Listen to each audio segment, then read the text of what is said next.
am so excited to talk to you today because it's really like my pet peeve topic. Like people are always sort of incredulous. They think I'm making it up or I'm exaggerating when I tell them that the regular run of the mill average divorce in the United States costs $30,000 and it takes at least 18 months. And I dealt with dozens of cases over the course of my career that took well into the 36-month and even beyond range. I had cases where they were getting divorced longer or as long as they had been married. And that is just absolute crazy town, right? So today we're doing this second installment of how to create a smooth family transition for your family. And really, the idea is how do you do this even if you think your spouse has, I guess, zero interest in a divorce, which is a lot of my clients come to me that way, or zero interest in a smooth family transition. I will say, if your spouse is hell bent on lawyering up and dragging you through the court system, you're kind of dealing with the worst of the worst because the vast majority of people will at some point be self-reflective enough, even like my narcissist, the clients that come to me where their spouses say, oh, I'm married to a narcissist. Even those clients are self-reflective enough to not try to send or spend tens of thousands of dollars on the divorce process. In my personal case, that sort of wasn't how it went. It didn't cost me tens of thousands of dollars because I knew what I was doing. But my husband, my ex-husband continued to want to like get the validation of each step of the process. What you find though, and I hope none of you ever have to be in that position. It's like what you'll find is that even if that person wins in court, they're still out tens of thousands of dollars. Like there's no upside really, because even if you win every penny that you were fighting for, or even if the judge like slaps your spouse on the wrist and says that was bad, don't do that again, like it costs you thousands and thousands of dollars. So you've got to be really in a pretty strong financial position to like have your desire to torture your spouse override your personal financial interests. So I always tell clients, like, I know it's hard at the beginning sometimes to get to a headspace where you can step out of your anger, but your lawyer, even if you were talking to a traditional divorce attorney, they should be saying to you, there is no such thing as revenge or validation in the traditional court process. They look at your life as a business transaction, so they don't care. And that's why we have no fault divorce. So even if your spouse, was a completely emotionally abusive, in most cases, the vast, vast majority of cases, that has zero impact on your financial situation when it comes to everything, the whole process. And so my clients who come to me like really for individual coaching because I help people who are dealing with that sort of divorce, they come to me, it's too late.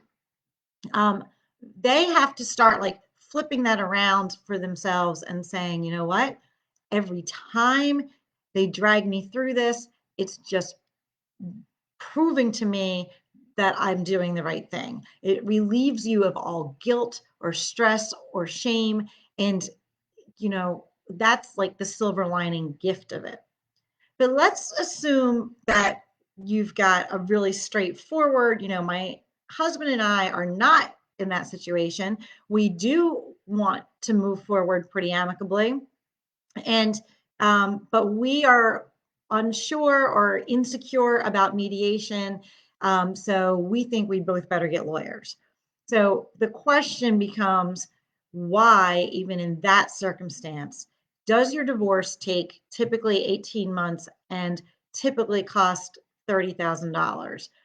And, if you're thinking like, what does this have to do with a smooth family transition? You kind of need to see the contrast, right? The traditional model is going to, in my opinion, be anything but smooth because it requires you guys to both go out and hire lawyers. And we're going to like walk through this step by step to paint this picture. Last week we ended with you guys, me saying you need to try to avoid lawyers. Why it gets expensive so fast is this. You guys both go out and hire a lawyer. You tell your lawyer at the outset, like, we want this to go smoothly. We don't intend to fight. Okay. Your lawyer is going to say, hey, no problem. I need $3,500 or $5,000. And in some places, and actually, I think it's getting to be more typical now that it's actually like $7,000 or $7,500 that they want just to say you're a client. And your spouse has to do the exact same thing. And now you're out, conservatively $10,000 to $15,000 as a family off the bat, and like literally nothing has happened yet. Okay, so your lawyer hires you, or you hire your lawyer. He's got some ethical obligations to protect himself and to be able to prove to the outside world that he is arduously protecting your interest. He's got some things that he's got to do to make sure he's complying with all of the court procedure and all of the court rules at the beginning of your case. And there's lots of them. And so he's going to start what the lawyers call papering the file. He's going to send a letter to the other lawyer. He's going to request all sorts of documents that are probably either completely irrelevant because that you know what you have, right? When you go to get divorced. Most cases, again, the vast majority of families know what their assets are before they go to start divorce proceedings, especially if you've been married a long time. Every once in a while, I'll have a kind of a stay-at-home mom come to me who just like took a back seat. Even that though, okay, for the most part, but your lawyer has an ethical obligation to make your spouse prove it. And so they are going to exchange requests for a lot of unnecessary financial documentation. 5 years of credit card statements, 5 years of bank statements, 5 years of tax returns. I mean, it's mind-boggling. So let's say your spouse complies, like you guys exchange all of this stuff that you already had sitting in the office at the house. Then your lawyer is going to charge you thousands of dollars because they have to review it all. And they're going to read through and see that you weren't like squirreling away thousands of dollars a month by, pretending you were at Target and taking cash advances. Like, I don't even know. In 25 years of doing this, I mean, I might be stretching it to say I've had 2 cases where we really thought that one of the spouses was hiding significant amounts of money. And even if you think that's the case, it's got to be like significant dollars to make it worth the effort of chasing it down. Okay. So in most cases, just for the lawyer to say he's doing what he's supposed to do to create your file to get your case started, in most cases, you're already out your initial retainer before anything else happens because they're just getting the ball rolling. So the next step from the lawyer standpoint would be to say to you, okay, I'm really sorry, your $5,000 got spent because there's a lot of paperwork back and forth to, get the file up. I need to gather documents. So you're out $5,000. He's going to say to you, well, now we need to start making sure we get dates on the calendar in case we can't resolve your custody situation, and in case we can't can resolve your support situation, we've got to protect you by having these things pending at the courthouse. And you're like, yeah, okay, that makes sense.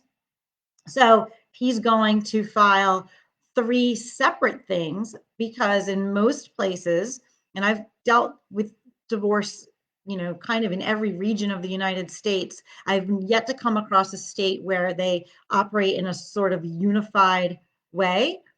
Every state, as far as I know, deals with your life in three separate segments. So custody is one thing, and they'll deal with that. It's a individual court filing and proceeding.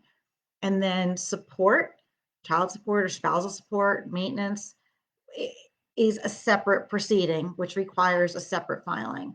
And then finally, asset distribution, separate proceeding, which requires a separate filing. Each of those three things requires a separate set of forms to be submitted to the court, to be prepared by your attorney, and there's a filing fee. Okay, so they're going to charge you money just for the privilege of dropping your paperwork off at the courthouse. And if assuming it's your attorney who wrote those things, and you're like, well, my spouse isn't paying, I'm paying the lawyer to prepare all those documents. Oh no, your spouse's attorney then says, hey, I have to protect you by putting your version of events out there. Now we've got to file an answer. We've got to file a counterclaim. There's always 20 to 30 days, a turnaround for each of those things.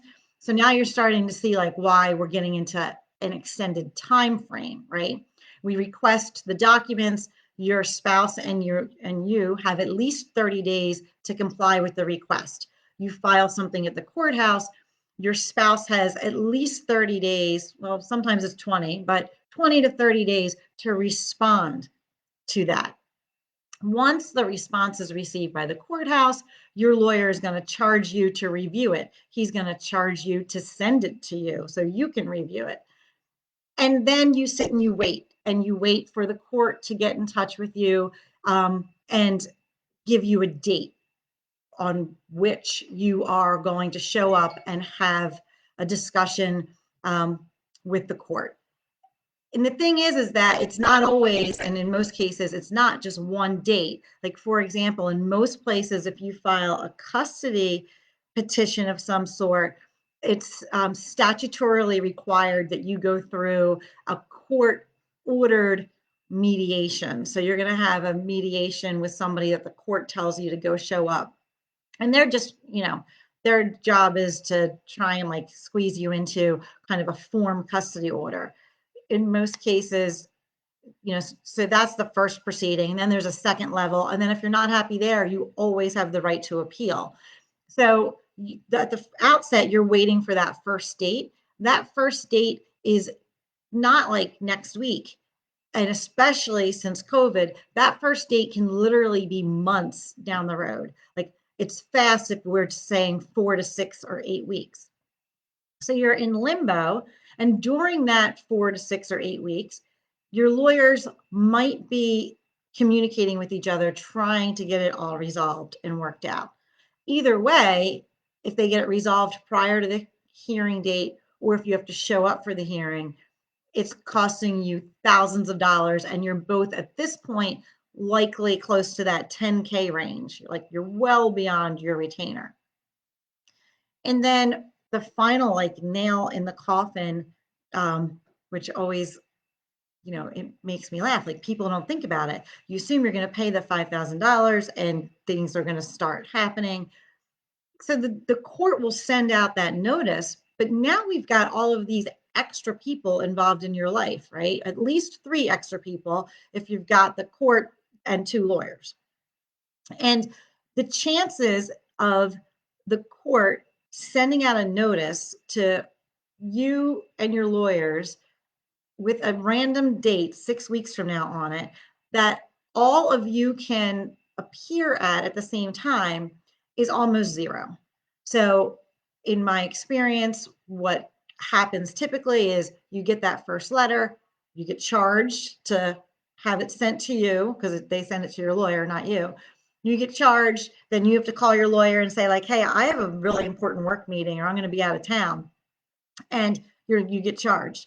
And then your lawyer has to call the other lawyer and follow it up with a letter to say you're unavailable and you get charged.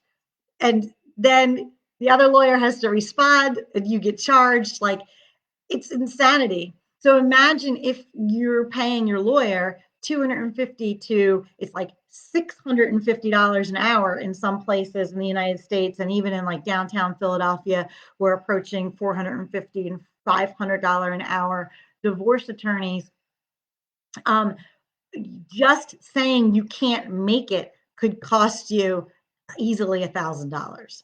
Okay, so if you're doing that times three, and even if your case is done times three, you can very easily see how it gets to $15,000 per person, right?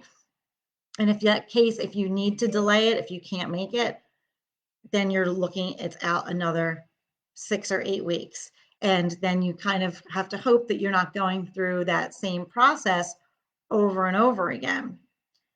So the final nail in the coffin, once you get an actual date, is what it costs you to actually show up at the courthouse. And typically, how that goes, because your lawyer, I'm sure, wants to do a good job and he's ethically obligated to prepare. He cannot show up unprepared. He's going to spend at least a couple hours going through your file, talking to you, reviewing everything he needs to do. And I think you would want him to do that, right? But there's a significant cost involved. Then he's going to drive to the courthouse, which you're going to get charged for.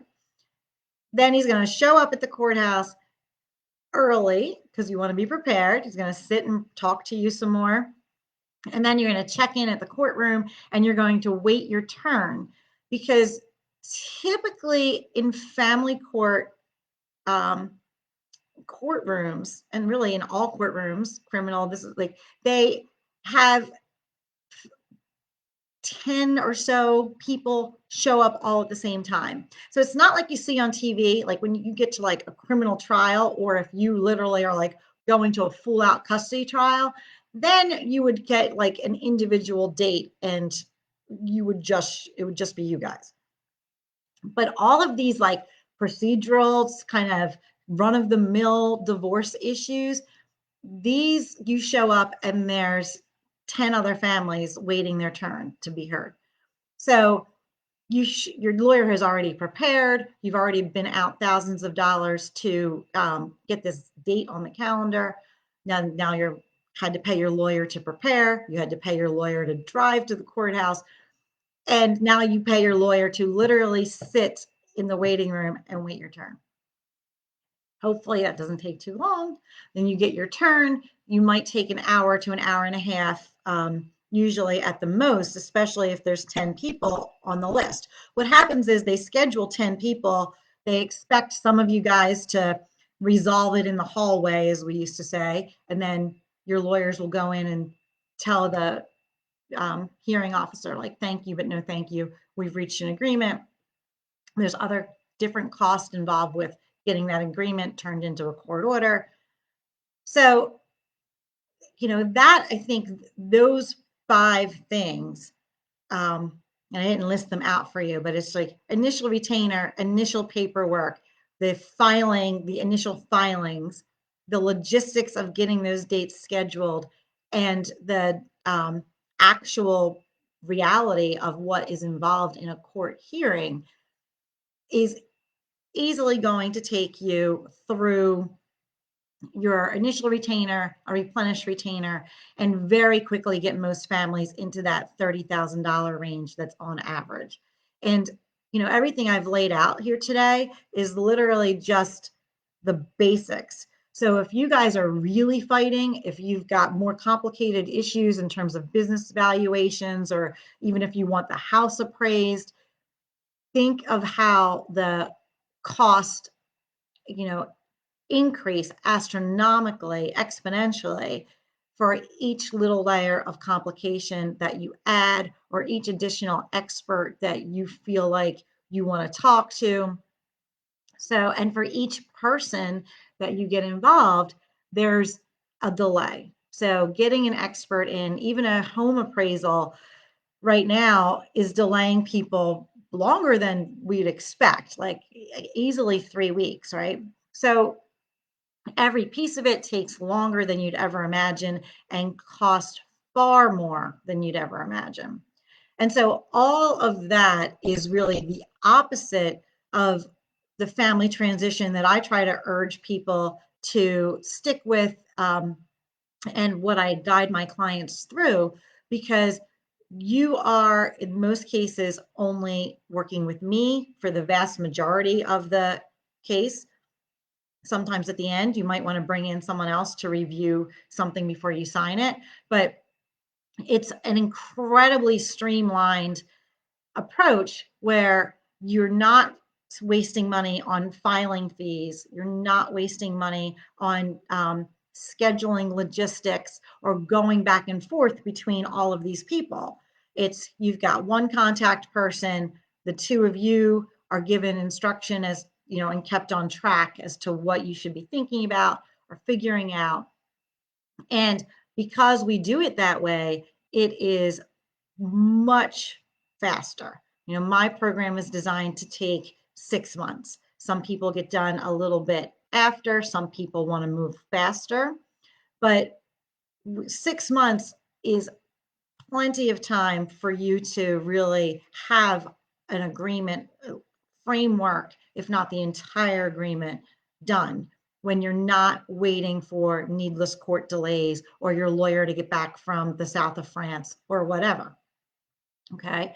So it's also incredibly cheaper because you're cutting out all of those other people, you're cutting out those delays and working with one individual. So just by removing the stress and the anxiety of dealing with the expense of the lawyer, dealing with the anxiety, not and the nerves, it's the waiting for the date to show up, knowing you have it hanging over your head. Most people get incredibly uncomfortable and incredibly nervous having to deal with a court in any way.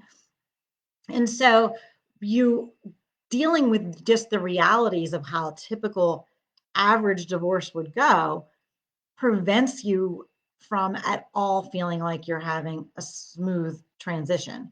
You're literally stuck in anxiety and fear and probably on the verge of being like potentially homicidally angry that you're in this position in the first place.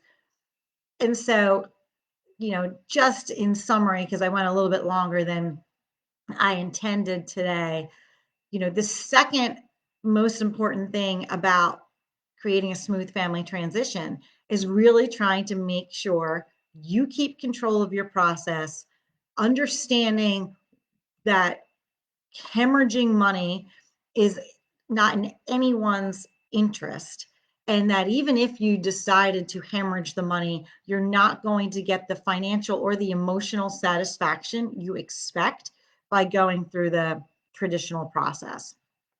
So I think that's going to wrap up our second installment today. I'll put a link in the comments if anybody wants to schedule a call to talk about this in greater detail. I can kind of walk through with you the difference more specifically between, you know, a mediation or coaching type process, like what I do, versus the traditional divorce process. And you'll hopefully feel in a, you know, more confident position to be able to evaluate your options and what might be best for your family moving forward.